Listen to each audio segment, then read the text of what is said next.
Vice ganda isiniwalat ang simpleng hiling ng kanyang nanay Rosario. Nagbigay ng kasiyahan at init ng puso sa kanyang mga taga-subaybay si Vice ganda, isang kilalang aktor at komedyante, nang ibahagi ang isang simpleng hiling ng kanyang ina para sa Pasko ng pagpasok ng bagong taon. Noong Miyerkules ika-1 ng Enero, nagpost si Vice sa kanyang Instagram ng mga larawan ng kanyang pamilya habang nagdiriwang ng New Year's Eve sa kanilang tahanan. Makikita sa mga larawan ang mga masayang sandali ng pamilya ni Vice, kasama ang kanyang ina, si Nanay Rosario, pati na rin ang iba pang mga miyembro ng kanilang pamilya. Lahat sila ay nagsusuot ng magkakaparehong, maliliit at cute na asul na pajamas. Ayon sa post ni Vice, ang simpleng hiling lang ng kanyang ina para sa bagong taon 2025 ay ang makaranas ng isang pajama party. Ibinahagi niya na para matupad ang hiling ng kanyang ina, nagtipon-tipon sila sa isang silid, naglatag ng mga kumot at nagpasyang manood ng isang horror movie kahit na hindi naman ito nakakatakot. Para kay Vice, isang simpleng kasiyahan lamang ito ngunit puno ng saya at kaligayahan. Nagpasalamat si Vice sa Diyos sa pagkakataon na matamasa nila ang ganitong simpleng kasiyahan bilang isang pamilya, at nakaramdam siya ng magaan na pakiramdam habang pinapasok nila ang taon ng 2025. Ayon pa sa kanya sa kanyang Instagram post, ang gusto lang ng nanay ay pajama party pag sinalubong ang New Year. Yun lang ang request niya. Kaya nagsama-sama lang kami sa isang silid,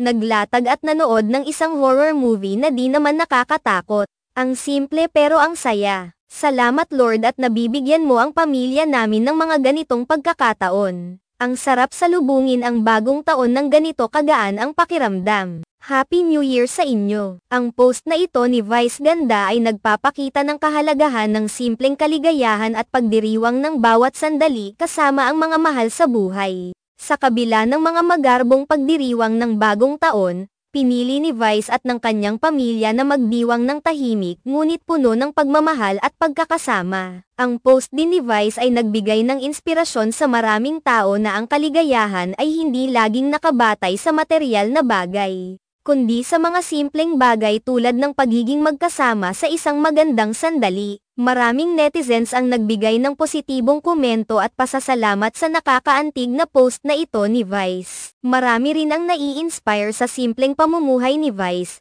na bagamat kilala bilang isang sikat na personalidad sa showbiz, ay pinahahalagahan pa rin ang mga simpleng bagay tulad ng pagtangkilik sa oras kasama ang pamilya. Ang kanyang post ay nagsilbing paalala na ang tunay na saya ay hindi palaging matatagpuan sa malalaking handaan o engranding selebrasyon, kundi sa mga personal na sandali na puno ng pagmamahal at pagkakakasama. Sa ganitong uri ng mga simpleng tagpo, nagiging mas matibay at mas makulay ang relasyon ng bawat pamilya, at natututo tayo na pahalagahan ang bawat sandali ng buhay.